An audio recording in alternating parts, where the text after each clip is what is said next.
Tonight, a ray of hope for Nigerian students trapped in the Russia-Ukraine war as the president approves $8.5 million for the immediate evacuation.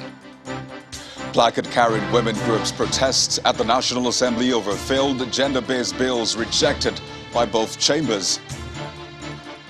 Former chairman of the Independent National Electoral Commission, Professor Attahiru Jega, urges Nigerians to rise against bad governance. And negotiators for Russia and Ukraine set to hold a second round of peace talks at the Polish-Belarusian border.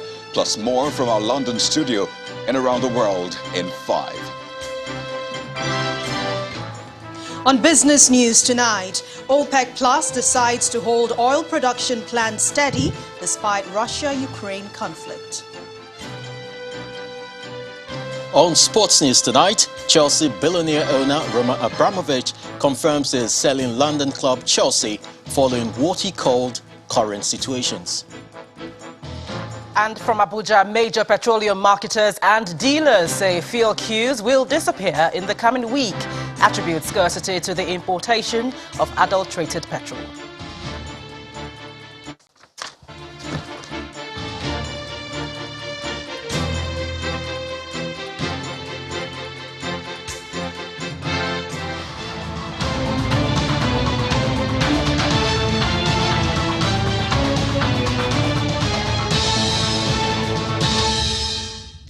We begin tonight with some cheering news for about 5,000 Nigerians stranded in Ukraine, as the president has approved $8.5 million for their immediate evacuation from the country, which is battling Russian invasion. The Minister of State for Foreign Affairs, Ambassador Zubair Dada, says the approval came after a joint memo presented by both the Ministries of Foreign Affairs and Humanitarian Affairs, Disaster Management and Social Development at the Federal Executive Council meeting today, presided over by the Vice President, Professor Yemi Osinbajo. According to him, 3 aircraft have been dispatched to Poland, Romania, Hungary and Slovakia to begin the evacuation of willing Nigerians. Our correspondent, Gloria Mezoke, reports. The Vice President, Professor Yemi Osinbajo, chairs the weekly Federal Executive Council meeting about 24 hours after the President departed the shores on an official trip to Kenya and London. Key memos were presented at the Council meeting. The immediate evacuation of stranded Nigerians fleeing the Russia-Ukraine conflict also took predominance at Council. At a briefing, the Minister of State for Foreign Affairs, Ambassador Zubair Dada, explains that his ministry and that of Humanitarian Affairs, Disaster Management and Social Development presented a joint memo on the evacuation of Nigerians from Ukraine.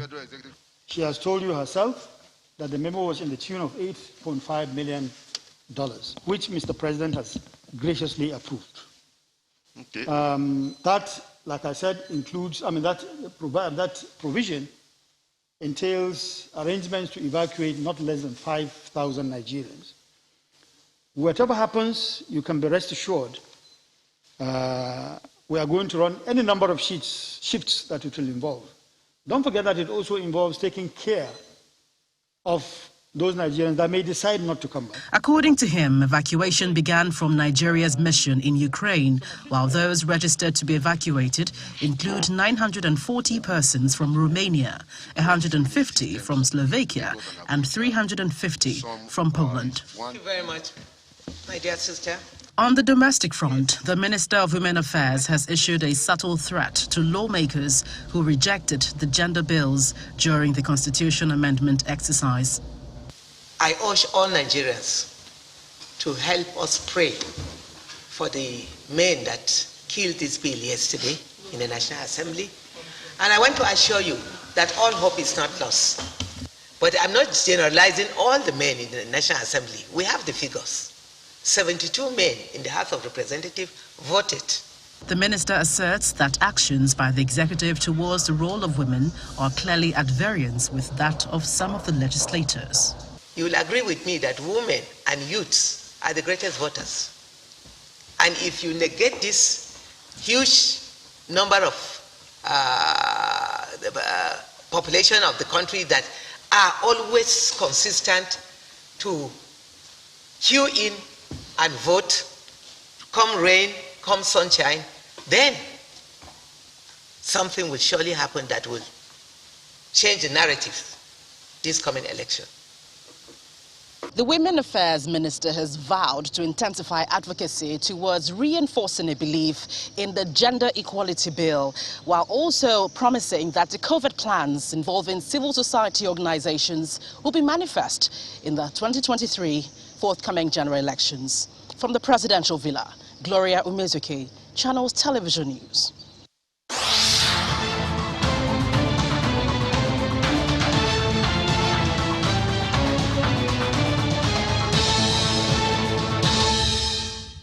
Less than 24 hours after the National Assembly threw out the gender-based bills and the Constitution Amendment voting process, women groups have taken to the streets of the nation's capital, Abuja, to express their disappointment.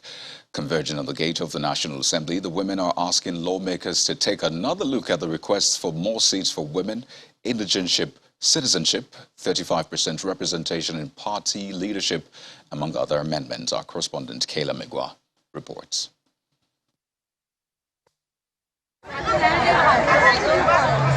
The women converged at the National Assembly roundabout just by the three-armed zone.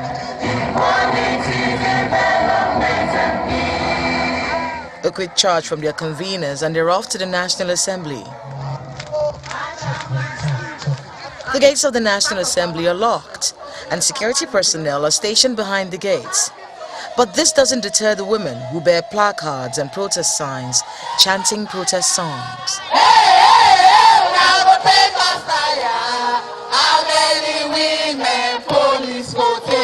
Their demands are clear. They want the lawmakers to rescind their decision to deny Nigerian women their requests for 111 special seats for women, indigent status, citizenship status, 35% representation in party leadership, and more appointive positions in government. The two places where the Constitution talked about women were places where they were discriminatory, where they wanted to bring the issue of child marriage, talking about who is an adult, and says when a woman is married, the woman is an adult. In a country where we know that 10-year-old, 12-year-old are being forced to marry. The protesters are met by a delegation from the National Assembly. If we leave here, haven't listened to you, we are going back to report back in plenary. They refuse to be addressed by the delegation and insist on seeing the Senate President or the Speaker of the House of Representatives. Therefore, the delegation leave. The protesters also threatened to sanction the lawmakers who voted against laws favorable to women. We want to know which lawmakers voted yes and who voted no for all these bills, because the next step for us is to mobilize at the levels of polling units. The women wait but do not get what they requested for. Neither the Speaker of the House of Representatives nor the Senate President meet with them. They insist on keeping the roads blocked as a sign of their protest and dance as they pass away the time. Will these women be able to make good on their threats, saying that they would name and shame these lawmakers who have voted against them? Is it possible that they will send those names to embassies as they said they have? That is to be seen. But for now, they said they will be at this gate and for the days to come until they get an explanation from their lawmakers as to why they say these lawmakers have voted against Nigerian women. From the National Assembly gate in Abuja, Kayla Migwa, Channels Television News. Well, staying with the fate of all the gender-based bills during Tuesday's Constitution Amendment vote at the National Assembly, there have been high hopes that these changes will address issues of poor representation of women in politics and public life, as well as identity as citizens of Nigeria. Our correspondent Linda Akiwe examines what may have led to the abysmal performance of the bills. Disbelief, disappointment and hurt. These are the feelings of some Nigerian women after the National Assembly shut down all gender-based constitution bills on Tuesday. The reaction was swift. Nigerian women quickly mobilized and staged a protest at the National Assembly, expressing anger at the decision of their representatives in Parliament. 4 The 4 bills which the National Assembly failed to pass during Tuesday's constitution amendment vote are provision for 15% affirmative action in political administration, provision for women to take up indigenship of their husband's states after 5 years of being together, special seats for women in National Assembly and State Houses of Assembly, 20% minimum percentage for women for ministerial and commissioner positions. A lawmaker tells Channels Television that he was shocked at the outcome of the votes on gender bills. Majority carries the day. You know, it is one of the things we see in democracy. But as a person, you know, I must tell you, I feel very bad, you know, for our women.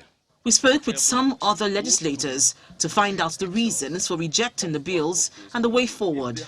If there has been this enough advocacy and orientation of the members of the National Assembly about how harmless those bills are, I'm telling you they would have passed. For example, the special seats for women is a temporary bill that will only go for 2 election cycles and it will die a natural death. And it will be additional seats for women. Not that, because a lot of members thought, you know, the special seats will be taken out from the current seats of the House of Rep members from each state and also senatorial seats from 6. So they will be short of 1 each. There are very few women in the National Assembly. We have like maybe 6 senators. I believe the women didn't have the momentum, first of all, to convince their male colleagues. What I think should happen is that we should go back to the grassroots. If all the parties are saying, my governorship form is 25 million naira, but for a woman, she can come and take it free, that's a good start. Gender-based bills have typically had a hard time being passed in the National Assembly. The Gender Equality Bill, sponsored by Senator Biodun Olujimi, was thrown out in the 8th Assembly as some of her male colleagues felt it offended their cultural and religious beliefs. It was reintroduced in the 9th Assembly, but again stepped down also for the same reasons. It is unlikely that the National Assembly will recommit these bills rejected during this phase of constitution amendment. However, for gender rights activists, the battle for parity and equality is far from over. Linda Akibe, Channels Television News. And now to the courts. Justice Nyageko of the Federal High Court Abuja has fixed May the 23rd for judgment in a suit filed by the Attorneys General of 36 states against the Nigerian Financial Intelligence Unit, NFIU. The Nigerian Governors Forum had approached the Chief Judge of the Federal High Court, Justice John Soho, in 2019 to stop the unit from implementing its guidelines on local government funds, a request that was declined back then. Nigeria's federalism is out to test again as the 36 states of the Federation approaches the Federal High Court to stop the Nigerian Financial Intelligence Unit from implementing its guidelines on local government funds. On May 6, 2019, the unit issued the guidelines to reduce vulnerabilities created by cash withdrawals from local government funds. Banks were directed to ensure the full implementation of the guidelines with effect from June 1, 2019. The guidelines mandate that state and local government joint accounts be operated solely as transit accounts from which funds will be distributed directly to the accounts of the local governments. The guidelines will in effect ensure that common practice of governors having sole authority over monies meant for local governments is stopped. The guidelines also limit the cumulative amount that can be withdrawn from a local government account to not more than 500,000 naira daily. However, the Attorney General of the 36 states of the Federation believe that the guideline is a breach of financial autonomy as enshrined in the Nigerian Constitution. At the day's proceedings, counsel to the Attorney General of the Federation and NFIU asked the judge to dismiss the suit for lacking in merit. Their argument is that it's within the unit's statutory powers to prevent abuse of office and other forms of financial crimes. We're saying that the state joint local government account is not a transactional account. It's not a transactional account. When money comes in there, it's meant to be distributed to the local governments. Of course, the state will take what is theirs and distribute the money instead of transacting on the account, just like a federation account. You don't begin to pay contractors from that account. The money should be distributed first to the local governments, and from there they can now transact. But transacting on the account means that you may give vent to corruption and abuse of power. That is the essence of the guideline. We contend that those guidelines are constitutional when we take into consideration the holdings of the Supreme Court in AG Ondo State versus AG Federation, that state governments and the federal government have concurrent power to legislate as far as corruption and abuse of power are concerned. The trial judge, Justice Iyang Ekwo, subsequently fixes May the 23rd for judgment after lawyers to the parties in the suit adopted their papers. In part two, after the break, former chairman of INEC, Professor Attahiru Jega, urges Nigerians to rise against bad governance. Stay with us.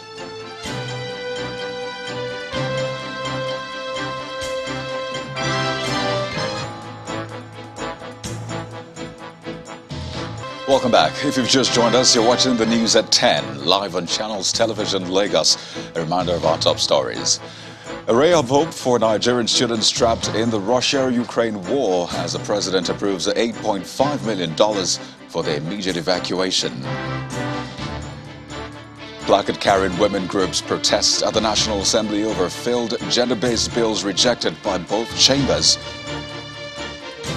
Former chairman of the Independent National Electoral Commission, Professor Attahiru Jega, urges Nigerians to rise against bad governance. And negotiators for Russia and Ukraine set to hold a second round of peace talks at the Polish-Belarusian border.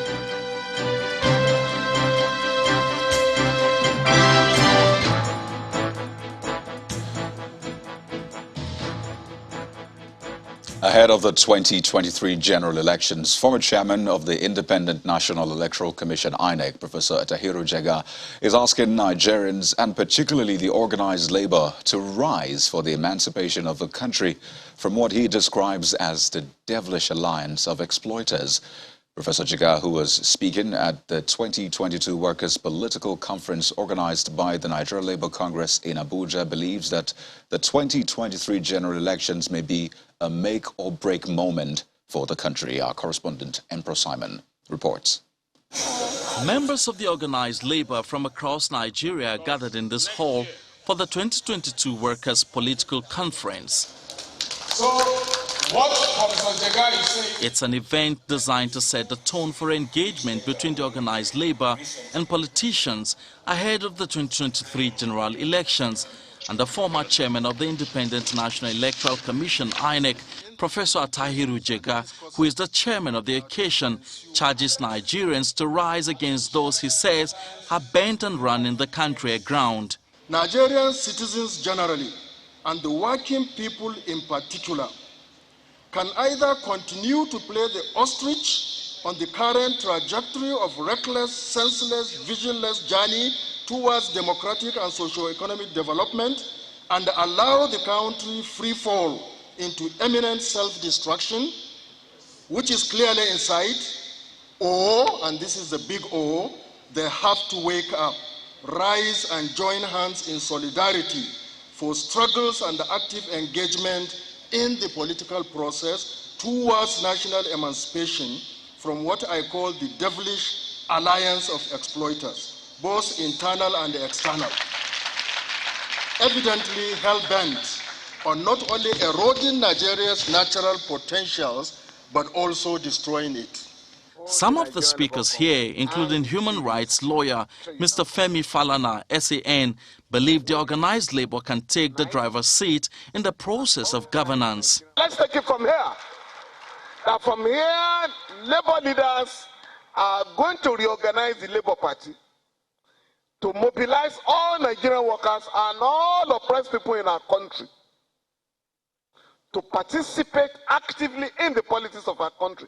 The NLC president, Comrade Ayuba Waba, reacts to the outcome of the Constitution amendment process at the National Assembly. I am happy to say that most of the issues that Labour have presented have actually seen the light of the day. Well, it's unfortunate that the one that deals with also women, particularly gender mainstreaming, could not get through.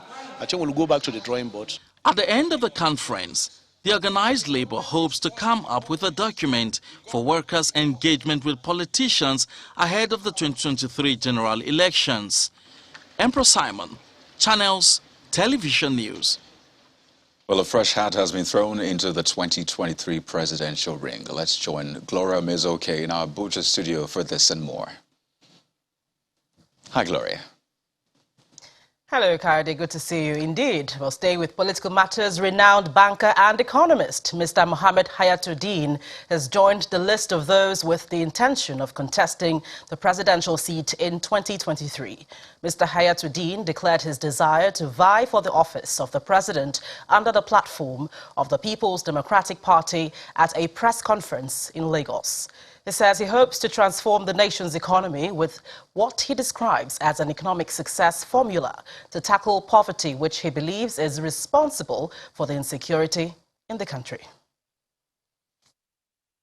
It is for these reasons and much more that I seek to lead this nation by contesting the office of president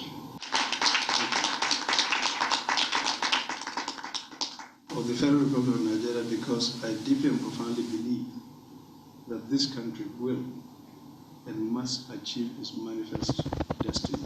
That's top banker and economist Mohammed Hayatuddin announcing his presidential ambition ahead of the 2023 general election. This comes about 2 weeks after he joined the People's Democratic Party in his home state of Borno, northeast Nigeria. Here in this hall in Lagos, he details what makes him the preferred candidate for the job. As an economist who has a very profound interest in development issues, I believe that I have a solid understanding of the economic success formula required to resuscitate and turn around a nation in deep social and economic turmoil. He states his recipe on stemming the state of insecurity in the country. National security will be a matter of central concern, and the institutions of government, along with other relevant stakeholders from across the spectrum of our society, will be fully mobilized to bring the situation under control, while vigorous action will be taken to deal with the root causes, which are mainly economic in nature.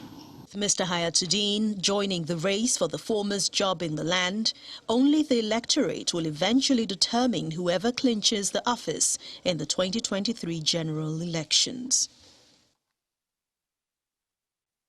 Well, now to the persistent fuel scarcity. The situation continues unabated in Nigeria's capital, Abuja, as motorists wait endlessly on queues, a situation that has dragged on for over 3 weeks. Now, motorists are asking the federal government to urgently address the situation before it gets worse, as they accuse some product marketers of hoarding and other shop practices.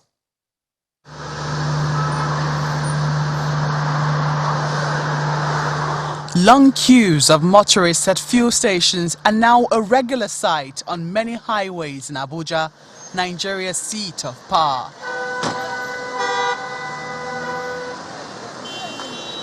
It's already in its 7th week and the queues have refused to disappear as motorists wait endlessly on a daily basis, trying to fuel their vehicles. I've been on this queue since 4 a.m. If you can check the time now, this is almost to 1, which is very wrong. What is the government actually doing? They are not actually helping the poor masses. We are suffering.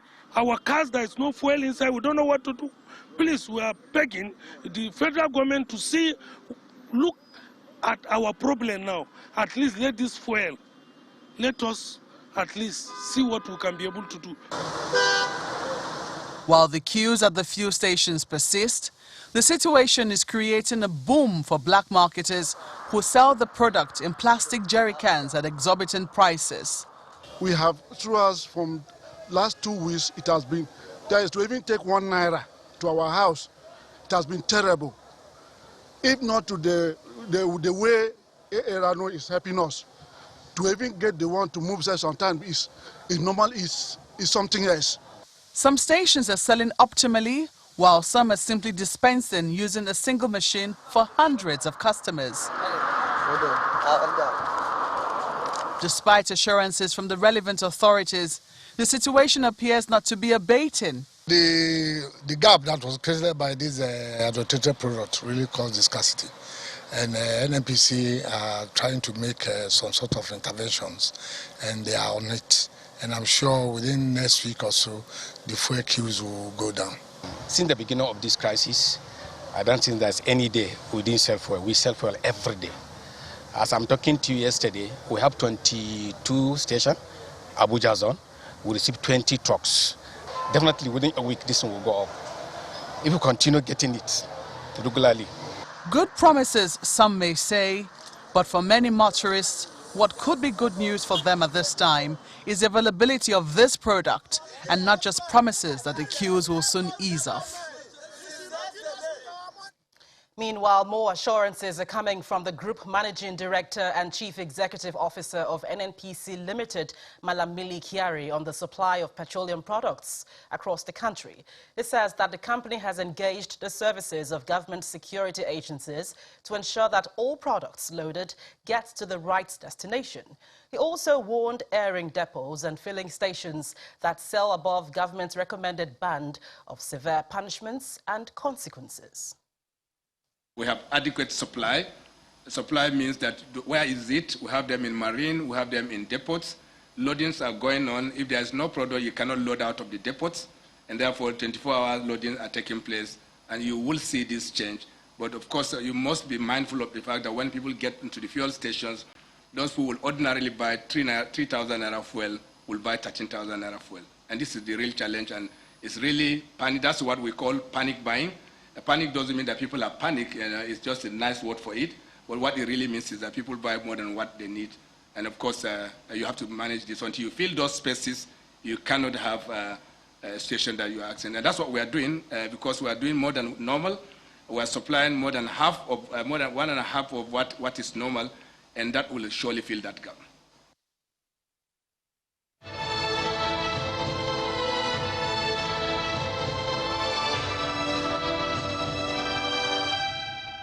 Well, to health matters, the federal government says it has commenced the rollout of the Johnson & Johnson vaccines to all 36 states of the federation as part of its strategy to ramp up COVID-19 vaccination in the country.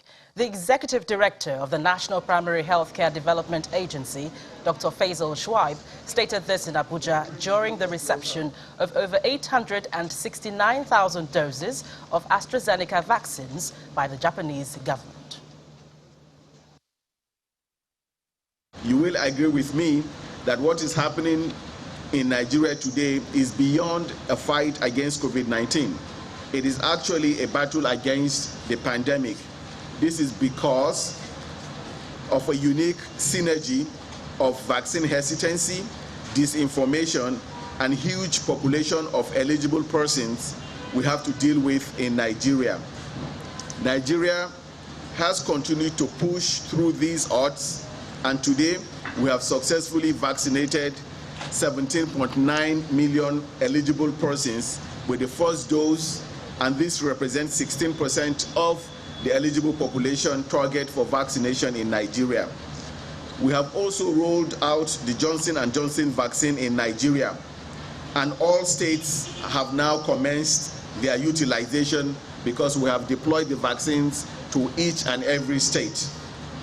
This Johnson & Johnson vaccine is a single-shot vaccine. Once you've taken it, you now become fully vaccinated against COVID-19. Our experience of low uptake of the second dose makes the Johnson & Johnson vaccine very helpful for rapid vaccination progress in Nigeria. The availability of the AstraZeneca vaccine as donated by the Japanese government means it creates another opportunity for those who have not taken their second doses to get to the nearest vaccination site to get vaccinated.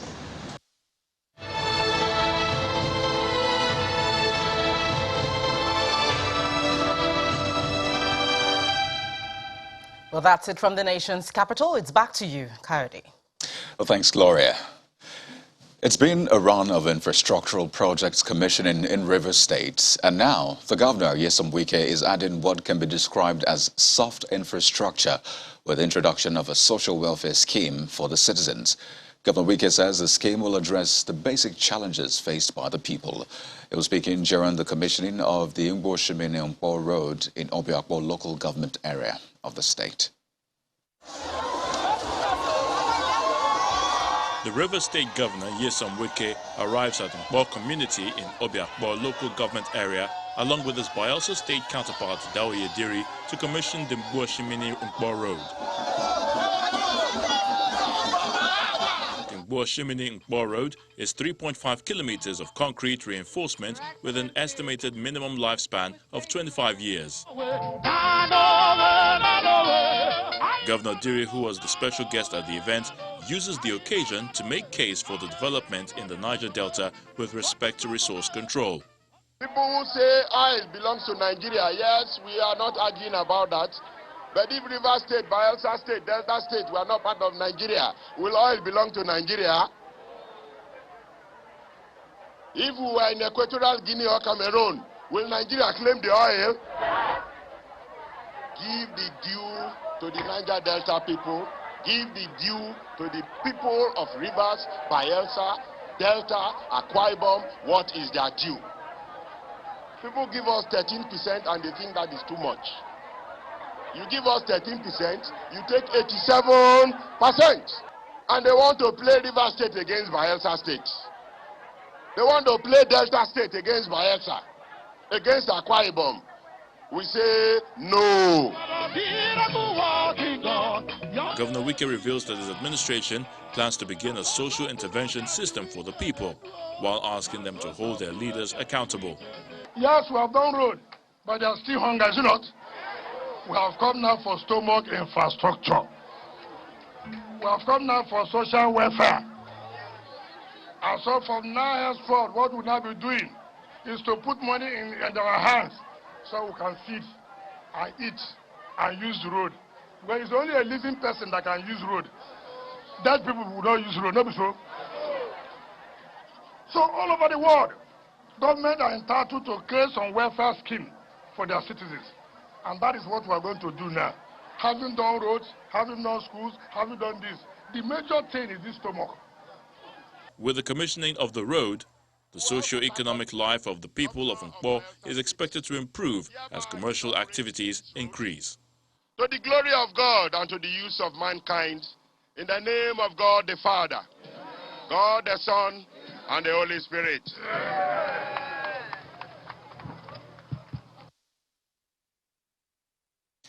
One of Nigeria's foremost and highly respected spiritual leaders, Pastor Enoch Adeboye, turned 80 today.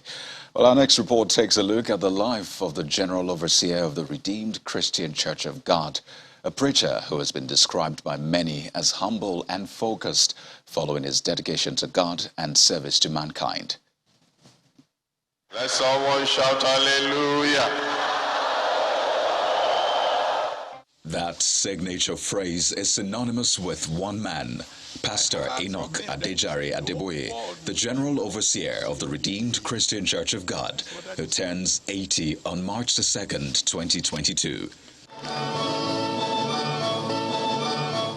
Consistent, dedicated, and humble, Daddy Gio, as he is fondly called, was born on March the 2nd, 1942, in Ifewara, near Ife, in Osun State, into a very humble background. His academic touchpoints include Ilesha Grammar School, Osun State, in 1956. He graduated with a bachelor's degree in mathematics in 1967 from the University of Ife, now Obafemi Awolowo University. The young Adeboye went on to obtain a master's degree in hydrodynamics in 1965 and a PhD in mathematics in 1975, all from the University of Lagos, Lagos State, where he rose to become an associate professor in the Department of Mathematics before he left the Ivory Tower for full-time ministry. Pastor Adeboye joined the Redeemed Christian Church of God in 1973 and served as an interpreter before he was ordained a pastor in the church by Pa Josiah Akindayomi in 1975. In 1981, he was made the General Overseer of the RCCG by the founder. Under his leadership, The Redeemed Christian Church of God has expanded to 198 countries and territories with millions of members across the world. If you toss a coin, when it lands, it's either head or tail. Pastor Adeboye has been commended and recognized for his contributions to the service of God and humanity. And this is how former President Olusegun Obasanjo eulogized him 5 years ago at the launch of a book in his honor. I know that in Africa, I'm not talking of politicians, because they have a way of affecting life for good and for ill. I'm talking of non-politicians. There's no one in modern Africa that has touched life as much as Pastor E.A. Adeboye. Beyond the church, Pastor Adeboye has made significant contributions to different sectors, especially healthcare, where under his Love Foundation, a charity arm of a church, over 35 dialysis centers have been donated to different hospitals across the country. Despite his contributions and achievement, he never accords himself any accolades. Who am I without Jesus Christ? If there's anyone to be celebrated, it should be him. Pastor Enoch Adeboye has been married to Pastor Folu for 55 years, and they are blessed with 4 children, one of whom passed away in 2021. As he joins the octogenarian club, here's wishing him more impactful years in good health and divine favor. The Lord will answer all your prayers.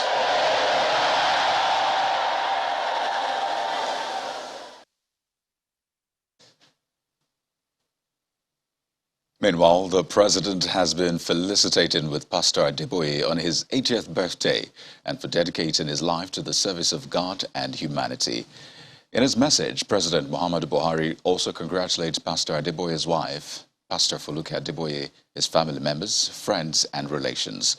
The president recalls his private and public meetings with a renowned preacher and teacher of the Bible over many years.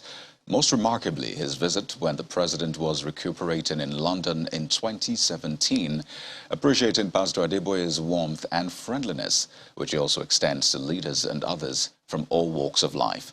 The statement reads in part, "On the cleric's 80th birthday, President Buhari believes his contributions to the betterment of Nigeria and other countries stand out clearly as testimonies of his divine calling, impacting greatly on education, health and infrastructural development, which include many urban and rural roads." The president salutes the focus of the RCCG leader on works of the kingdom and peace for the nation, praying that his path will be like a shining light with grace for good health and strength. For more stories now, Nigeria's human capital deficit is a paradox, given that despite being well endowed with huge human resources, the output does not match the potential.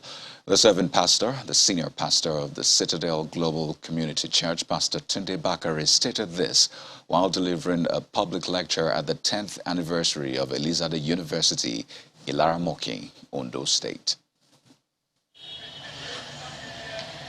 It's the 10th anniversary of Elizade University in Ilaramokin, Ondo State, and the management of the school has put together a public lecture to mark the day.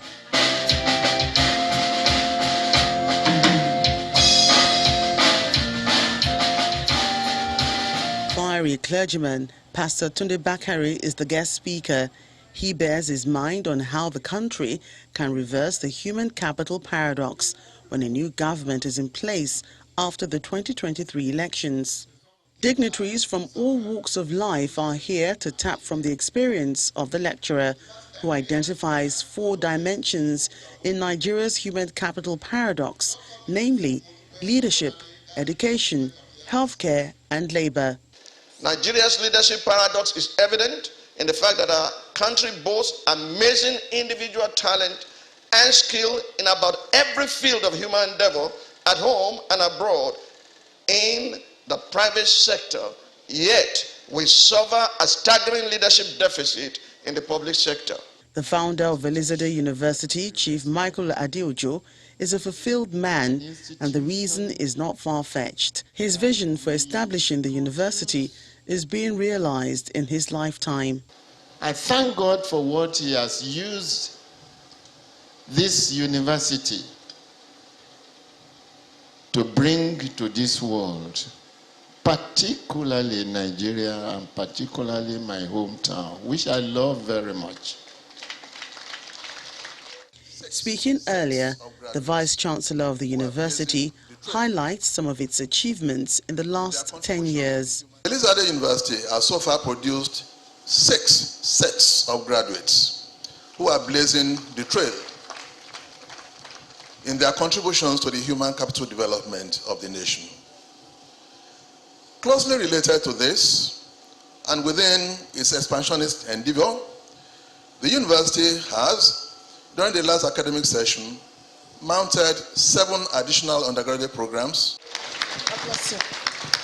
Elizabeth University, situated in Ilaramoki, Ondo State, was licensed in February 2012 and has produced 6 sets of graduates from various fields of study. Time for business news on the news at 10. Here's Anne Owawadu.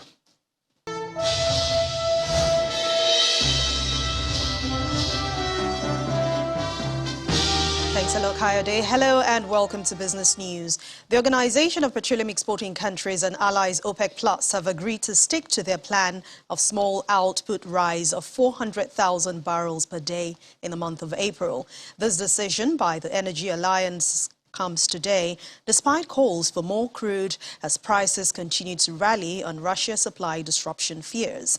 According to OPEC, the current volatility in oil prices is not caused by changes in market fundamentals, but by current geopolitical development. Meanwhile, oil prices jumped on the news. International benchmark Brent crude futures rose to $114 a barrel, while U.S. West Texas Intermediate crude futures stood at $111 a barrel. OPEC alone accounts for around 40% of the world's oil supply. The Nigerian National Petroleum Company Limited, NNPC Limited, and its partners have signed a gas aggregation agreement with Dangote Fertilizer Limited to help increase local production of fertilizer in Nigeria. The deal was signed during the ongoing Nigeria International Energy Summit in Abuja. According to the Group Managing Director of NNPC Limited, Mr. Mele Kyari, the deal was part of the company's drive to ensure greater gas utilization in the country. On his part, the chairman, Dangote Group, Aliko Dangote, says the agreement was significant to the economic growth on the country. What it means is that we are progressing our gas monetization processes, getting value from the abundant gas resources that we have in the country so that we can create local value, including monetization of this gas. And what we have done is giving them enough gas so that they can make more fertilizer so that we can have locally, and also we can export it to make money from it. Nigeria used to import 100% of their fertilizer. Today, Nigeria is a net exporter. Not only net exporter, today Nigeria has a capacity of over 5 million tons for export alone. And domestic market is about 1.2, 1.3 million tons. Meanwhile, the federal government says that it has opened bids for the construction of nuclear power plants that will generate 4,000 megawatts of electricity for Nigeria. The Director General of the Nigerian Nuclear Energy Regulatory Authority, Dr. Yao Idris, made this known today while speaking at the ongoing Nigerian International Energy Summit in Abuja. That was actually yesterday. Mr. Idris says that the country's nuclear regulatory agency has signed agreements with Russia, Pakistan, France, and South Korea to help build the capacity of its staff in manning the nuclear plants. He also says that Nigeria had been trying to diversify its energy sources since 1977, stressing the additional 4,000 megawatts would increase the country's generation capacity to about 13,000 megawatts. Now let's head to the stock markets where it reversed yesterday's gains in today's trading session. The all-share index dipped by 0.26%. Let's hear the details from Ladi Williams.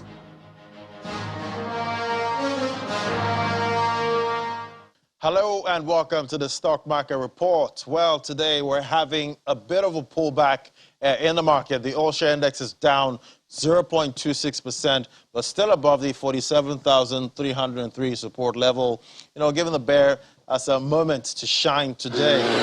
The cap lost about 66 billion naira today, with the activity chart mostly in the red, with about 5,620 deals. And still shining today is the oil and gas sector, with Seplat adding 9% to its share price to close at 1,034 naira, keeping Seplat on the top gainers list. On the decliners list, we have International Breweries and RT Briscoe on that counter. Well, top trades today, we see the trio of Transcorp, UCAP, and Access adding about 60 million to the volume traded today. Well, let's hope for a better outing tomorrow. That's a Stock Market Report. I'm Ladi Williams. It's back to you. And that's business news tonight. Thank you for watching. I'm Anne Nwawadu. It's back to you, Kayode. Thanks a lot, Anne. On the foreign scene, Russian and Ukraine officials are set to meet at the Polish-Belarusian border for a second day of peace talks tomorrow. According to Moscow's chief negotiator, Vladimir Medinsky, the Ukrainian delegation has left the capital, Kiev, and Russian troops are providing a security corridor for the delegates. Well, this comes as the UN General Assembly voted today to condemn Russia's invasion of Ukraine. Simon Pusey has more in Around the World in 5. Good evening and welcome to the Channel Studios here in London with your international news around the world in 5. The Kharkiv police building engulfed in flames. According to the regional governor, at least 21 people were killed and 112 injured in shelling here over the past 24 hours. People here are begging NATO to implement a no-fly zone to try to stop attacks like this. We're shelled by Russians. We're all scared. Why us? We are regular folks. Meanwhile, this residential area of Zhytomyr was completely reduced to rubble by attacks overnight. Fire services doing what little they can.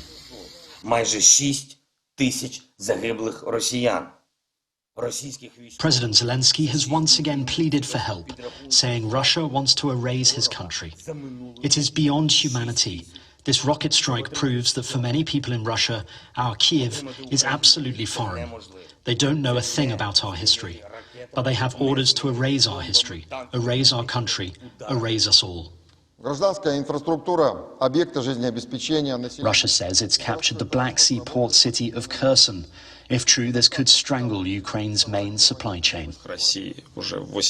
And from his jail cell, Russian opposition leader Alexei Navalny has managed to post a series of tweets. In them he says, "We, Russia, want to be a nation of peace. Alas, few people would call us that now." And things could get so much worse. The huge 40-mile convoy of tanks is edging ever closer to the capital, Kyiv. The international response to the invasion continues as some of America's best-known companies, including Apple, Google and Ford, have stopped sales in the Russian market. Apple has also said it was making changes to its Maps app to help protect civilians in Ukraine. Oil benchmarks have hit multiple price and spread milestones across several key markets. Brent crude has reached $112 a barrel, the highest price since 2014. Look, our economy roared back faster than almost anyone. Meanwhile, US President Joe Biden says the country will follow the EU and Canada in banning flights from its airspace. US plane manufacturer Boeing said it was suspending parts, maintenance and technical support for Russian airlines. Went back up to, The CEO of Ryanair has announced all flights to Ukraine have been cancelled, but he also expressed solidarity to the people fleeing the country. Place. Again, I think we have a lot of flights where we have Ukrainian families travelling with us now on our Polish flights to destinations all over Europe to meet up with friends and family. We're going to keep the fares low in all of those, the close-in fares low on all of those routes. Aprendo I vostri confini Solidarity has come from the Pope as well, as he declared a day of prayer and fasting for peace on Ash Wednesday. Pope Francis calling for humanitarian corridors to help refugees leave safely. And in South Korea, blue and yellow drones rose in unison on the beach of Busan, a show of unity on Independence Movement Day. Folks! In his State of the Union address, President Joe Biden told Congress that Vladimir Putin had badly misjudged how the West would hit back. 6 days ago, Russia's Vladimir Putin sought to shake the very foundations of the free world, thinking he could make it bend to his menacing ways. But he badly miscalculated. Democrats and Republicans rising as one in response to his speech in applause. Putin's latest attack on Ukraine was premeditated and totally unprovoked. He rejected repeated efforts at diplomacy. He thought the West and NATO wouldn't respond. He thought he could divide us at home, in this chamber, in this nation. He thought he could divide us in Europe as well. But Putin was wrong. We are ready. We are united, and that's what we did. We stayed united. And that's your international news around the world in 5. Now back to the Channel Studios in Lagos. Welcome to Sports News. Chelsea owner Roman Abramovich has confirmed he will sell the Premier League club amid Russia's invasion of Ukraine. Russian billionaire Abramovich has decided it is in the best interest of the Champions League holders if he parts ways with the club he has transformed since his purchase in 2003. Meanwhile, the International Olympic Committee has not made a commitment to lift sanctions on Russia in case of a ceasefire or peace deal after its invasion of Ukraine. President of the IOC, Thomas Bach, says there is no time frame for such decision. Rivers United and Plateau United continue their push to win the 2021-22 Nigeria Professional Football League title after recording away wins in March Day 16 of the Nigeria Professional Football League. League leaders Rivers United maintain top spots on the table after edging out Kano Pillars 1-0 at the Ahmadu Bello Stadium, Kaduna. Plateau United defeated Lobi Stars 2-0 at the Aparaku Stadium, Makurdi.